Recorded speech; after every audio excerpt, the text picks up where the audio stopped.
उस्ताद झाकिर हुसैन, तबला बजाने वाले ऐसे कुरले बाल वाले, करली बाल वाले। झाकिर हुसैन जी जब छोटे थे, उनके पिताजी उस्ताद अल्लाह रखा, उस जमाने के तबला बजाने वाले, वर्ल्ड लेवल पे विश्व में उनका नाम है। जब झाकिर हुसैन जी बच्चे थे तब सुबह 5 बजे उनको उठाते थे और बोलते चलो बच्चे रियाज करो, चलो रियाज करो, आपको जिंदगी में कुछ बनना है। और आंखों में पानी मारकर झाकिर हुसैन जी को उठाते थे और झाकिर हुसैन जी बचपन से घंटों तक रियाज करते थे। उनको क्रिकेट खेलना अच्छा लगता था, लेकिन कई बॉल अगर कोई उंगली पे लग गई तो शायद वो तबला नहीं बजा पाएंगे, इसीलिए वो क्रिकेट नहीं खेलते थे। भले क्रिकेट उनको अच्छा लगता था क्योंकि उनको जिंदगी में कुछ बनना था, और शायद इसीलिए इतनी मेहनत करने के बाद ही आज झाकिर हुसैन बजाय पूरे विश्व में उनका नाम है। मैं आपको दूसरा उदाहरण देगा, उसके बारे में तो आपको किसी को पूछने की आवश्यकता नहीं है। लिटिल ब्लास्टर मास्टर कौन? सचिन तेंदुलकर। मुझे याद है आज से कुछ 5-6 साल पहले जब ऑस्ट्रेलिया की टीम यहां पर आई थी, 5-6 साल पहले, याद करिए, ऑस्ट्रेलिया ऑलवेज जीतता था, हारता ही नहीं था। हार कितने सालों तक उसने देखा ही नहीं था। और तब उनका एक बॉलर था शेन वॉर्न। ऑस्ट्रेलिया टीम, जब इंडियन टीम ऑस्ट्रेलिया में गई थी तो शेन वॉर्न ने लगातार 3-4 बार सचिन को आउट किया था। पूरे मीडिया में बात छप के आई थी, बोलते हैं ना वो, उसको मामा बनाया, उल्लू बनाया, तो सचिन को मामा बनाया शेन वॉर्न ने। पूरे मीडिया में आर्टिकल के ऊपर आर्टिकल आते थे। उसके 1-2 साल के बाद में ऑस्ट्रेलिया टीम इंडिया में आने वाली थी और मैंने खुद ने देखा है सचिन बांद्रा के MIG जिम खाने में घंटों तक रियाज करता था, घंटों तक प्रैक्टिस करता था। वहां के लोकल बॉलर्स को बोलता था, क्योंकि शेन वॉर्न लेग स्पिनर है, तो लेग स्टंप के बाहर इधर बॉल डालो, और हर बॉल को घंटों तक बाउंड्री के बाहर भेजने का काम सचिन तेंदुलकर करता था। उन्होंने ये नहीं सोचा मैं विश्व का बहुत बड़ा बैट्समैन हूं, मेरे वो प्रैक्टिस करने की क्या जरूरत है, लेकिन उनको उनका परफॉर्मेंस बेस्ट चाहिए था। ये जो मामा का जो उनके ऊपर जो स्टिग्मा लगा था वो निकालना था। इसके लिए घंटों तक, दिनों तक मेहनत करते बैठे। इसके लिए सचिन तेंदुलकर है। और एक एग्जांपल मैं आपको सामने रखूंगा, ये व्यक्ति को भी आप जानते हो। हमको ये बड़े बड़े लोगों का बड़ापन दिखता है, बहुत भाता है, वो पैसा कमाता है, शोहरत कमाता है, हमें बहुत प्रभावित करते हैं, लेकिन वो पाने के लिए वो व्यक्ति ने क्या पापड़ बेले हैं वो हमें नहीं मालूम होता। उसने अपने जिंदगी के कितने साल इसके लिए डाले, इसके बारे में हमें जानकारी नहीं होती। एक ऐसा व्यक्ति जो भारत की शान है, और आज भी करीबन उम्र 70 के आसपास होगी, आज भी हिंदी पिक्चर के सुपरस्टार ही जिन्हें कहा जाता है। कौन? अमिताभ बच्चन। कौन बनेगा करोड़पति देखा है किसी ने? पहले बार जब कौन बनेगा करोड़पति आया था तब स्टार टीवी की लंदन की टीम यहां पर आई थी, और लंदन की टीम जब यहां पर आई थी तब उन्होंने इंडियन लोगों को ट्रेनिंग देने के लिए कौन बनेगा करोड़पति एक सेशन रखा था। और जब ट्रेनिंग देने के लिए आए तब वहां पर एक सज्जन बैठे थे, और वो लोगों ने देखा प्रत्यक्ष अमिताभ बच्चन वहां पर ट्रेनिंग लेने के लिए आए, तो वो हड़बड़ा गए, बोले यार इनको क्या ट्रेनिंग देना। उन्होंने अमिताभ जी को पूछा, अरे आपको क्या ट्रेनिंग की जरूरत है, आप तो सुपरस्टार हो।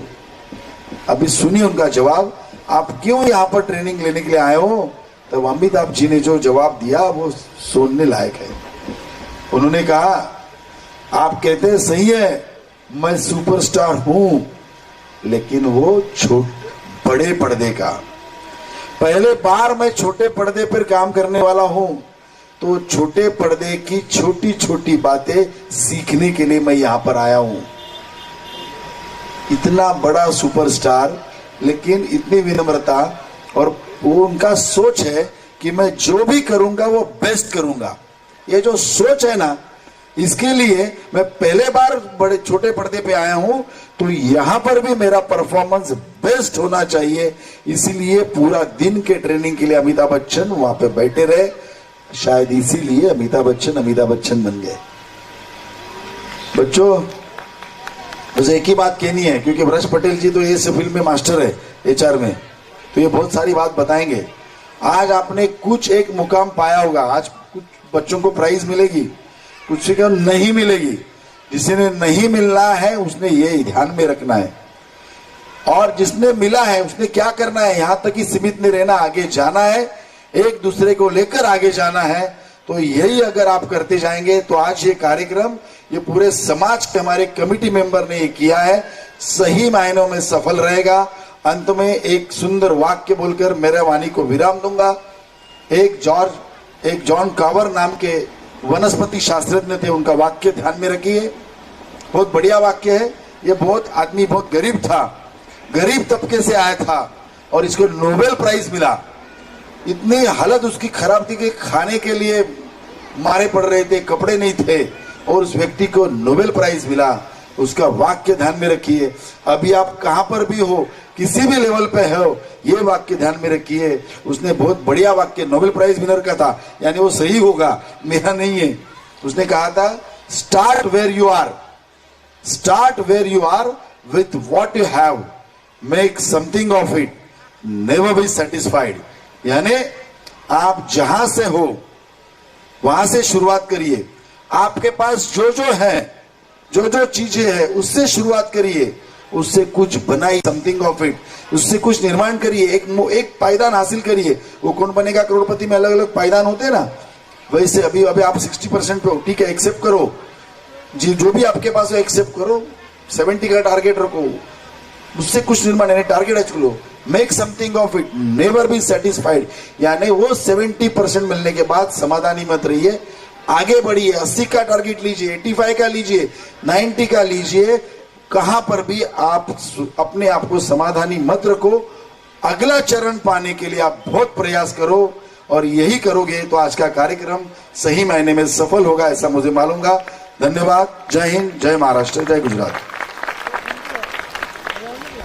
धन्यवाद विनोद जी, आपने आपका अमूल्य समय यहाँ के दिया हमें, और हमें गाइडेंस दिया, और हमारे बच्चे लोग का हौसला बढ़ाया, इसके लिए हम आपका खूब खूब आभारी है।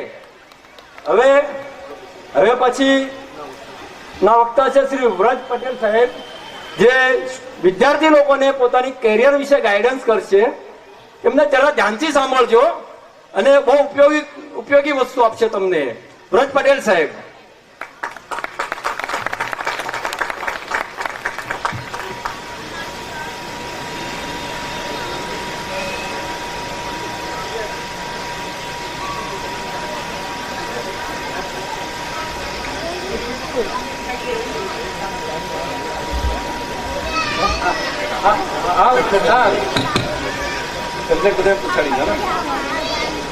મંચ પર બેઠેલ વિનોદજી સેલા, રોહિદાસ સમાજના બધા કાર્યકર્તાઓ, અત્રે ઉપસ્થિત બધા વડીલો, વિદ્યાર્થી મિત્રો, સેલાર સાહેબે હમણાં બહુ સરસ વાત કરી।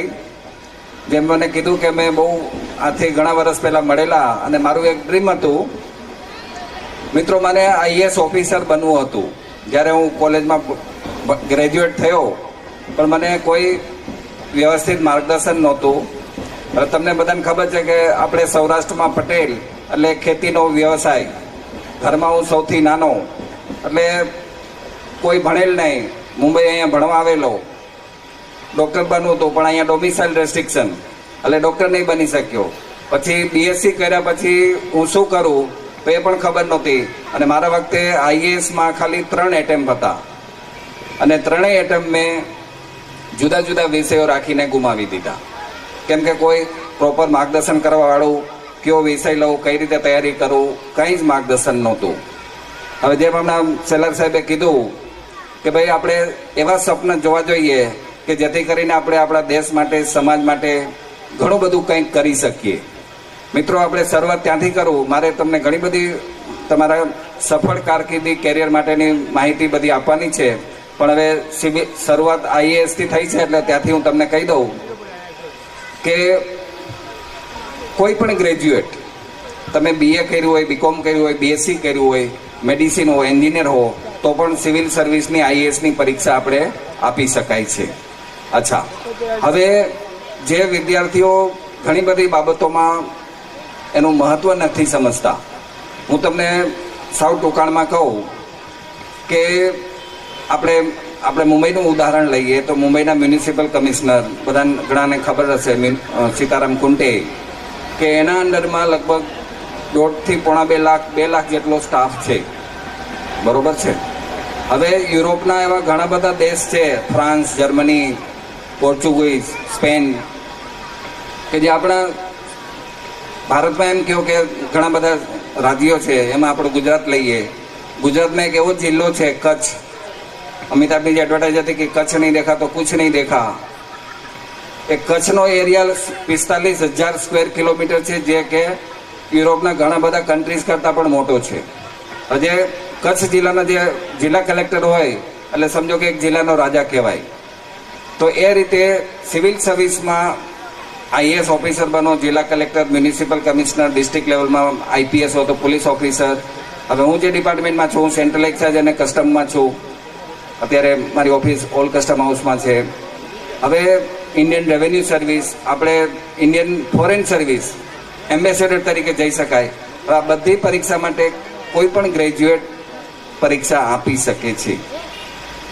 હવે આના માટે આપણે જેટલી એડવાન્સમાં તમે તૈયારી ચાલુ કરો. હવે ગયા વર્ષથી એનું એક્ઝામની પેટર્ન પણ બદલાઈ ગઈ છે, કે જે પહેલાં 2 વિષયો રાખવાના હતા એની જગ્યાએ હવે એક જ વિષય રાખવાનો છે. અને હમણાં જ ગઈકાલે જ એનું નોટિફિકેશન આવ્યું. આ વર્ષે લગભગ 1300થી વધારે વેકેન્સી છે IAS, IPS, IRSની. અને જે પણ અહીંયા અંડર ગ્રેજ્યુએટ વિદ્યાર્થીઓ હોય, આપણે બધા એવું કહીએ છીએ કે ભાઈ ન નાચવું અને આંગળું વાંકવું, કે ભાઈ બધા યુપી, બિહારમાંથી, સાઉથમાંથી બધા IAS, IPS થાય છે, આપણા ગુજરાતીઓ કેમ IAS, IPS નથી થતા? એનું મુખ્ય કારણ મિત્રો એ છે કે આપણે એક તો જાગૃતતા નથી, અને બીજું કે એનું મહત્ત્વ સમજતા નથી.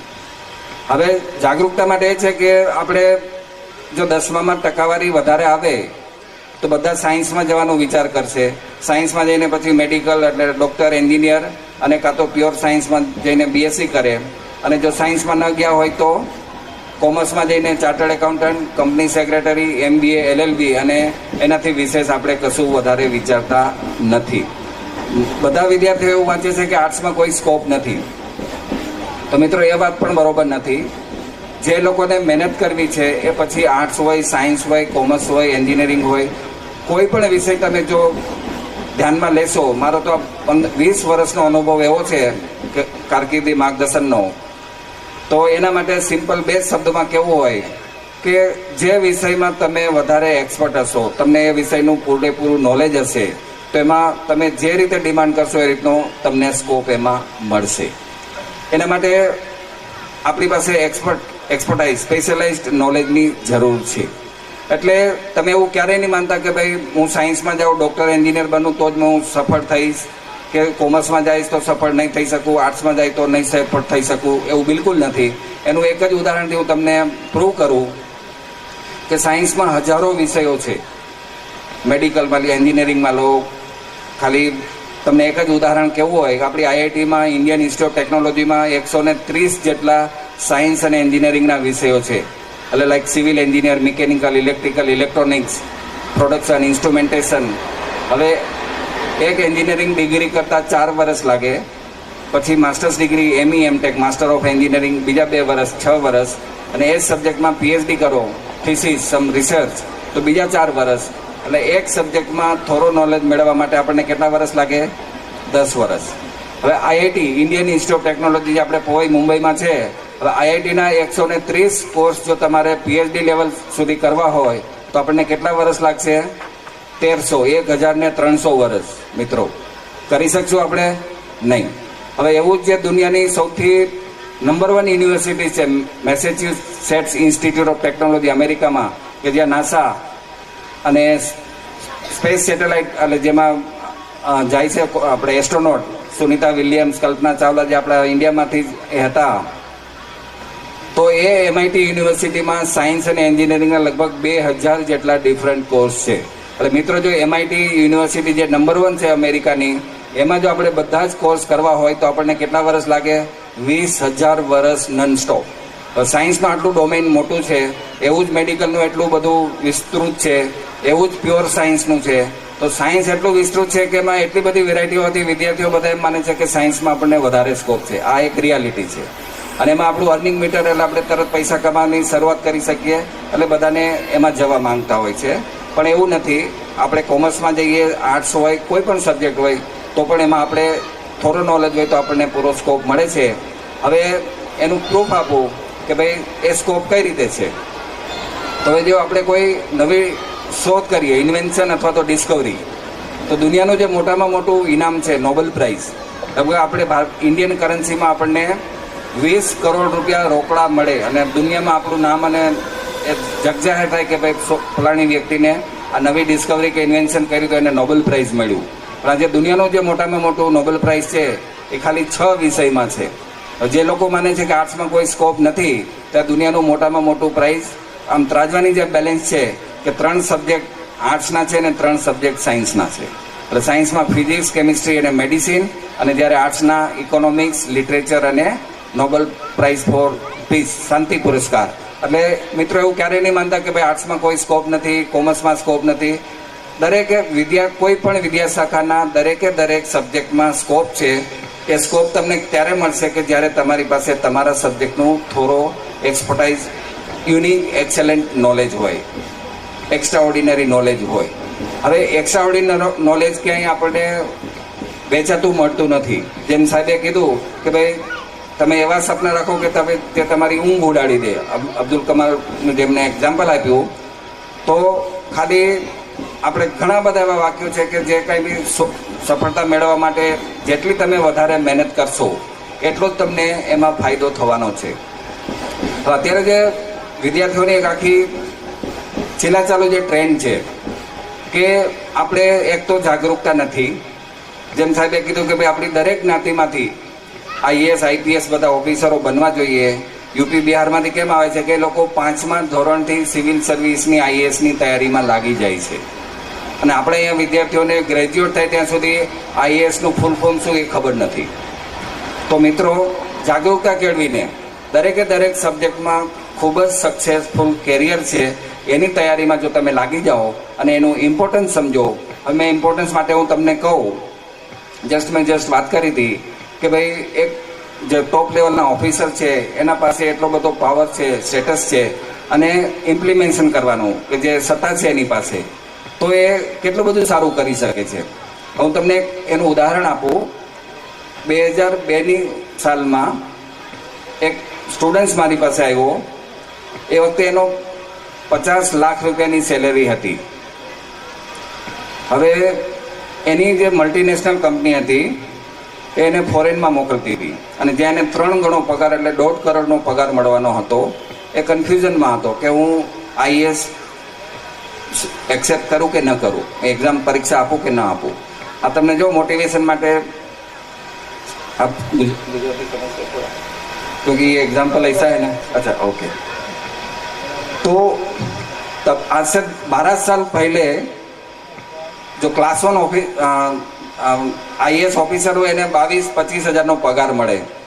હવે આ જે ભાઈ મારી પાસે આવ્યા હતા એને કન્ફ્યુઝન એ હતું કે હું મારી મલ્ટીનેશનલ કંપની જે મને ફોરેનમાં મોકલવાની છે ને આટલું 1.5 કરોડનો પગાર આપશે, તો પટેલ સાહેબ મને માર્ગદર્શન આપો કે હું એમાં જાઉં કે ન જાઉં. હવે તમે વિચાર કરો કે 20-22 હજારનો પગાર એટલે વર્ષનો 2.5 લાખ રૂપિયા થયો વધારે વધારે. હવે એને સામેવાળાને કહું કે ભાઈ IAS બહુ સારું છે, તું આમ કરી શકે, તેમ કરી શકે, તો એને જ્યાં 1.5 કરોડ હોય એની સામે 2.5 લાખ તો કંઈ દેખાય જ નહીં. તો એને કંઈ વાત કોઈને ગળે ઉતરે નહીં ને ઠીક છે કે હું વિચારીશ એમ કરીને ભાઈ વયા જાય.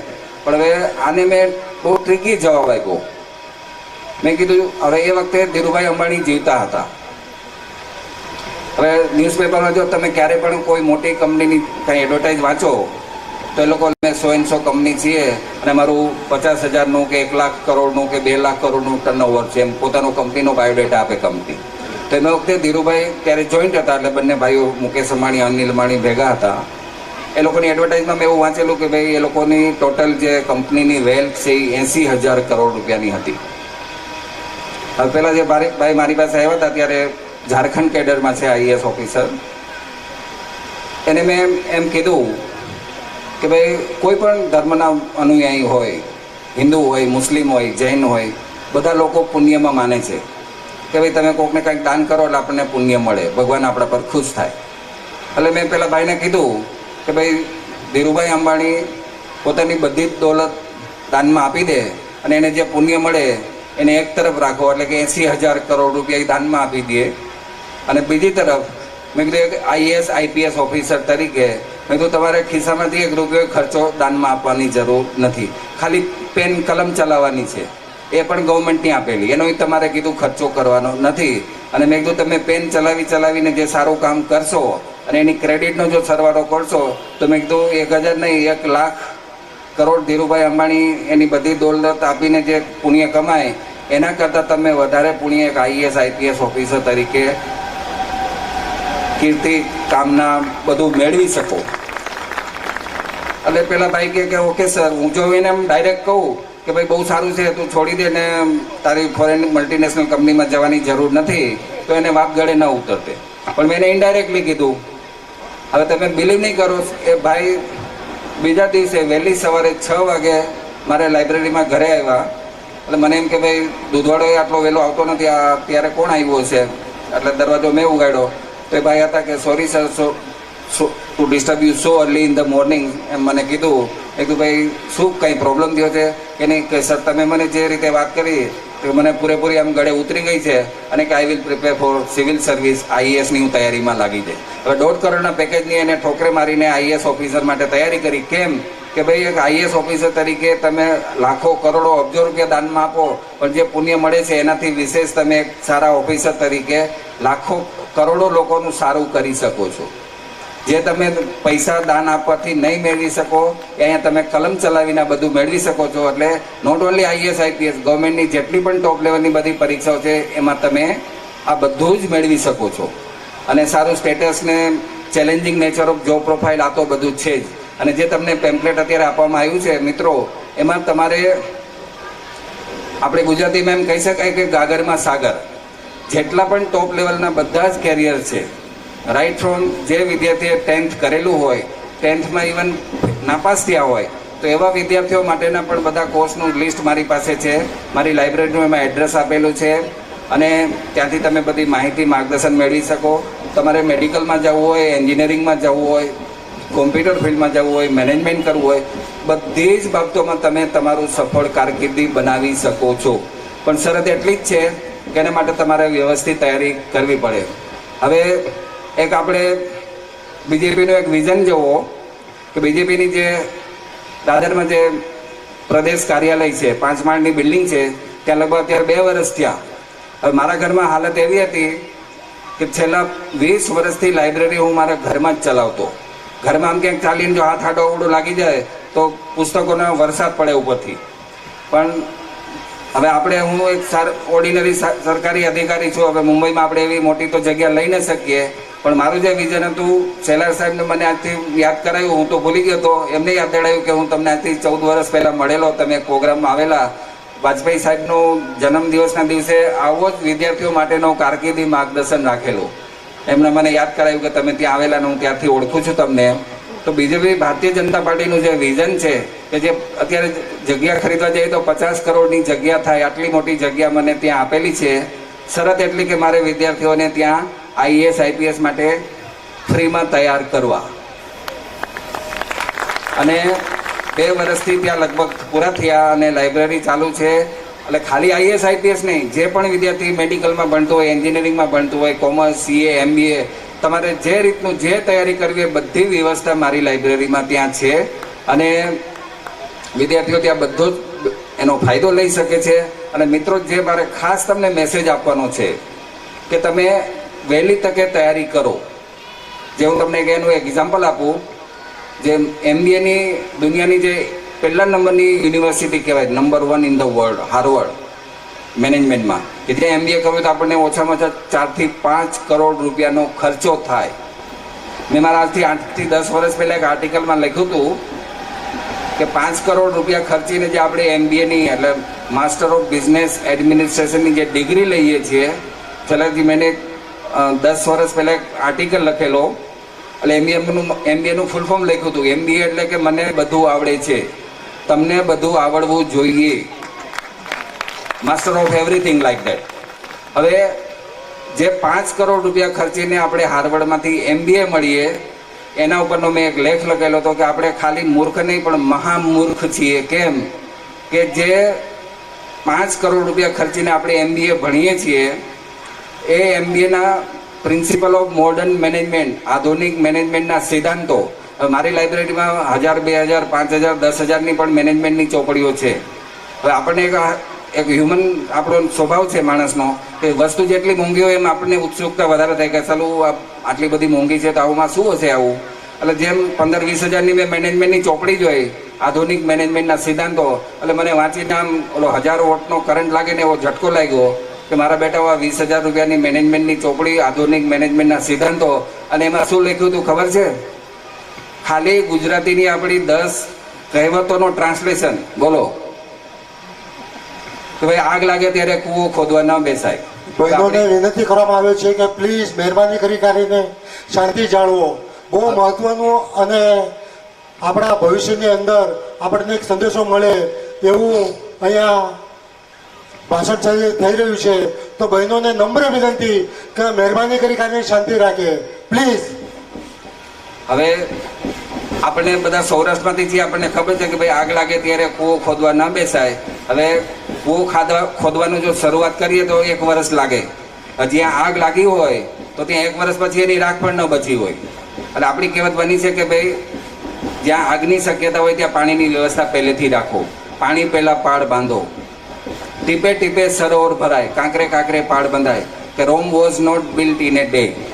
તમારે જો આ ટોપ લેવલનું કેરિયર કરવું હોય તો એની શરૂઆત 6ઠા 7મા ધોરણથી, ભલે તમને એવું લાગતું હોય કાંઈ વાંધો નહીં, એટલીસ્ટ તમારું જેવું 10મું પૂરું થાય, અત્યારે હવે રિઝલ્ટ આવતીકાલે 12માનું પરિણામ છે, 10માનું અઠવાડિયા 10 દિવસમાં આવી જશે. આવતીકાલનું તમે જન્મભૂમિ વાંચજો અને મંગળવારનું પણ વાંચજો. 12મા ધોરણનું આખું પાનાનું ભરીને મારો આર્ટિકલ આવશે. એટલે જે તમારે તૈયારી ચાલુ કરવાની છે એની એડવાન્સમાં તૈયારી ચાલુ કરો. મેં મેનેજમેન્ટને જો કીધું હતું ને કે એનું ખાલી ટ્રાન્સલેશન જ છે. તો આપણા આમાંથી હું કહીશ કે 90% તમે જે વિદ્યાર્થીઓ છે ઇંગ્લિશ મીડિયમમાં ભણતા હશે. હું એમ નથી, મારી કોઈ ના નથી તમે ઇંગ્લિશ મીડિયમમાં ભણો, પણ આપણી માતૃભાષાના ભોગે નહીં. એટલીસ્ટ ઘરમાં જો તમે ગુજરાતી ભાષા બોલતા હો તો ગુજરાતીનું પણ તમને બધું અનુભવ હોવો જોઈએ. બધું આપણું જે વ્યાકરણ છે, ભાષા છે, એનું પ્રભુત્વ વધારો. અને મેં જે તમને કીધું કે જે 15-20 હજારની ચોપડીમાં ખાલી જે આપણા બાપ દાદાઓ આપણા માટે 1-2 નહીં હજારો કહેવતોનો ભંડારો આપણા માટે મૂકી ગયા છે. અને આધુનિક મેનેજમેન્ટના સિદ્ધાંતો જે કે આપણે કરોડો રૂપિયા ખર્ચીને ભણીએ છીએ એ ખાલી 8થી 10 કહેવતોનું ખાલી ભાષાંતર માત્ર છે, બીજું કંઈ જ નથી. એટલે આપણે આપણા હાથે જ કરીને આપણા પગ પર કુહારો માંડ્યો છે કે આપણે માતૃભાષાથી વંચિત રહીએ છીએ અને આપણી જે ખજાનો છે આપણો સંસ્કારનો, વારસાનો, સંસ્કૃતિનો, સાહિત્યનો, એનાથી વંચિત રહીએ છીએ અને આપણે એમાંથી મેળવી નથી શકતા. એમાંથી એ જ સંદેશો છે કે ભાઈ તમારે જો જીવનમાં સફળ થવું છે તો એની તૈયારી માટે તમે પહેલેથી લાગી જાઓ, અને જેટલું તમે એડવાન્સમાં તૈયારી ચાલુ કરશો એટલો જ તમને એનો ફાયદો થવાનો છે. હવે ઘણા વિદ્યાર્થીઓને બધાને એમ જ હોય કે હું સારું સક્સેસફુલ કેરિયર એટલે કે પૈસા. તો તમને બંને રસ્તા હું તમને બતાવું છું. કે એક ગ્રેજ્યુએટ વિદ્યાર્થી મારી પાસે આવ્યો, સૌ સાધારણ પરિસ્થિતિનો, અને એના ફાધર કોઈ પ્રાઇવેટ કંપનીમાં પીઓન હતા, ચપરાસી. છોકરાએ મેનેજમેન્ટની MBAની એન્ટ્રન્સ એક્ઝામ આપી છે, એમાં એને એડમિશન નહીં મળ્યું. એટલે એને કોઈ સેમિનારમાં ગયો હશે, ત્યાં એમ કહેવામાં આવ્યું કે ભાઈ તમે ડોનેશન આપો તો પ્રાઇવેટ મેનેજમેન્ટ કોલેજમાં તમે MBAની સીટ મળી શકે અને સારી કોલેજમાંથી તમે MBA કરી શકો. ત્યાં એમ કહેવામાં આવ્યું હતું કે જો ઓળખાણ હોય તો ડોનેશન થોડું ઓછું લાગે, 10-12 લાખ રૂપિયા, નહીં તો 15 લાખ ડોનેશન અને 2 વર્ષની 3.5-4 લાખની ફીસ, એટલે 7-8 લાખ રૂપિયા ફીસ, એટલે લગભગ 25 લાખ રૂપિયાનો એને ખર્ચો હતો. હવે ફાધરની ઇન્કમ 7,000 રૂપિયા. તમે કલ્પના કરો કે 5 વ્યક્તિનું કુટુંબ હોય તો પછી એમાંથી બચે શું? હવે છોકરાએ ખબર હતી કે મારા ફાધર તો કાંઈ ફીસ ભરી શકવાના નથી, પણ સેમિનારમાં એને એવું કહેવામાં આવ્યું હતું કે તમને લોન મળી જશે અને તમે MBA તમારી પસંદગીની કોલેજમાંથી MBA કરી શકશો. એટલે છોકરાએ એના ફાધરને કીધું કે ભાઈ મારે તો MBA કરવું છે, લોન મળે છે તો તમે મને શા માટે MBA નથી કરાવતા? હવે ફાધરને હતું કે ભાઈ મારી કોઈ કમાણીનું સાધન નથી તો આ લોન ભરશું કઈ રીતે? કેમ કે બેંક લોન ક્યારે આપશે કે ભાઈ તો આપણી બધી જે પ્રોપર્ટી હોય એ મોર્ગેજ થાય, ગીરવે મુકાય તો જ બેંક લોન આપે, અને બેંકના જો પૈસા ન ભરો તો આપણું ઘર વેચાઈ જાય. હવે આવી પરિસ્થિતિમાં એ ભાઈ મારી પાસે આવ્યા, મેં એને સમજાવ્યા. એને તો MBA શું એ ખબર નહોતી. એટલે મેં એને જે સીધી શબ્દોમાં તમને સમજાવ્યો કે ઇન્ડિયન ઇન્સ્ટિટ્યૂટ ઓફ મેનેજમેન્ટ કે જો ત્યાંથી તમારો દીકરો MBA કરે તો મેં કીધું ત્યાં 100% બધાને નોકરી મળે છે, અને ત્યાંનું એવરેજ પગાર જે મળે છે 15 થી 20 લાખ રૂપિયાનું સ્ટાર્ટ થાય. તમારો દીકરો જો ભણવામાં વધારે હોશિયાર હોય તો 25-50 લાખ, કરોડ, 2 કરોડના પણ એને પગાર મળે. હવે ઇન્ડિયન ઇન્સ્ટિટ્યૂટ ઓફ મેનેજમેન્ટની પરીક્ષા કોણ આપી શકે? તો કે કોઈ પણ graduate, BA, BCom, BSc, engineer, doctor કોઈ પણ આપી શકે. અને અત્યારે વાસ્તવિકતા એવી છે કે એન્જિનિયરોને પણ 10-15 હજારની નોકરી નથી મળતી, CA કર્યું હોય તો પણ 15-20 હજારની નોકરી નથી મળતી. એવી જ હાલત બીજા ગ્રેજ્યુએટ લોકોની છે. હવે આવી પરિસ્થિતિમાં જો તમે 10th ઓનવર્ડ્સ તમે આ બધી ટોપ લેવલની પરીક્ષાની તૈયારીમાં જો લાગી ગયા હો, હવે એ IIMની એક્ઝામમાં શું હતું કે હવે એનું એક બે એક્ઝામ્પલ આપી દઉં. અગેન કે જે મલ્ટીનેશનલ કંપની છે પેપ્સી, કે આપણે મૂર્ખ નહીં પણ મહામૂર્ખ છીએ કે જે પેપ્સી આપણે ટોયલેટ ક્લીન કરવા માટે વાપરવી જોઈએ એને આપણે ટેસ્ટથી ગટગટાવીએ છીએ. હવે એ જ પેપ્સીની જે ચીફ ઓફિસર છે ઇન્દ્રા નોઈ, એણે MBA Indian institute of management IIM કલકત્તામાંથી માર્કેટિંગમાં કરેલું છે MBA. હવે ઇન્દ્રા નોઈનો પગાર 200 કરોડ રૂપિયા છે, એટલે 2 અબજ. એના 200 વર્કિંગ દિવસ ગણો એટલે રોજનો 1 કરોડનો પગાર થયો. તમે કલ્પના કરો, દુનિયાની જે મોટામાં મોટી બેન્કિંગ કોર્પોરેશન એટલે સિટી બેંક એ 8 વર્ષ પહેલાં બહુ નુકસાન કરતી હતી, અબજો રૂપિયાની નુકસાની હતી એની. એ નુકસાનીમાંથી બહાર લાવનાર આપણે એક ઇન્ડિયનનો છે વિક્રમ પંડિત. વિક્રમ પંડિતને સિટી બેંકે 400 કરોડ રૂપિયાનું એટલે 4 અબજ રૂપિયાના પગારની ઓફર કરેલી, પણ એમને નહોતી સ્વીકારી. એ પણ ઇન્ડિયન અને MBA ઇન ફાઇનાન્સ. ટોપ લેવલનું જે કેરિયર છે, આ હું તમને એટલા માટે કહું છું કે તમને એમ થાય કે ભાઈ મારે કંઈક સારું મેળવવું છે. એટલે કારણ કે આપણે લોકો પૈસા સિવાય બીજું નજર સામે કંઈ દેખાતું નથી.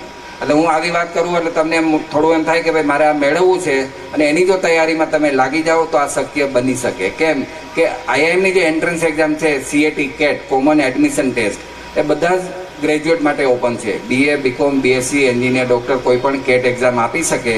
અને એમાં જો તમે એડમિશન મળી જાય તો તમે જે મેં કીધું કે આપણે કરોડોનો પગાર નહીં, પણ જે 15 થી 20 લાખનું એવરેજ પેકેજ જે બધાને મળે છે એ તમારા માટે શક્ય છે. હવે કોમન એડમિશન હોવાથી એમાં BComનો B પણ નહીં પૂછાય, BAનો આર્ટ્સનો A નથી આવતો અને સાયન્સનો S નથી પૂછાતો. એ પરીક્ષામાં તમને ખાલી 3 જ સબ્જેક્ટ છે, મેથેમેટિક્સ, ઇંગ્લિશ અને લોજિકલ રિઝનિંગ, તર્કશક્તિ. આ જો 3 સબ્જેક્ટની તમે તૈયારી કરો, હવે આ 3 સબ્જેક્ટ પાછા તમને IASમાં છે, સિવિલ સર્વિસ, IAS, IPS. એટલે આ અહીંયા તમારે પ્લાનિંગ કેવું થાય છે કે ભાઈ IASના ઇન્ડિયન ઇન્સ્ટિટ્યૂટ ઓફ મેનેજમેન્ટના પણ તમારા માટે દરવાજા ખુલ્લા છે, IAS, IPSના પણ દરવાજા તમારા માટે ખુલ્લા છે, custom officer, income tax officer, CBI officer, service tax, cell tax, railway, bank officer, insurance, લગભગ તમે 50 જેટલી ગવર્મેન્ટની અલગ અલગ એક્ઝામો આ ખાલી 4 સબ્જેક્ટની જો તમે તૈયારી કરી હોય, that is general knowledge, maths, English અને લોજિકલ રિઝનિંગ, તો મેનેજમેન્ટ પ્રોફેશનલ પણ સારા બની શકો છો. અને ટોપ લેવલનું કેરિયર જે મેં તમને ઇમ્પોર્ટન્સ સમજાવ્યું IAS, IPS ઓફિસરનું, આ બધી પરીક્ષાઓ પણ તમે લોકો આપી શકો છો.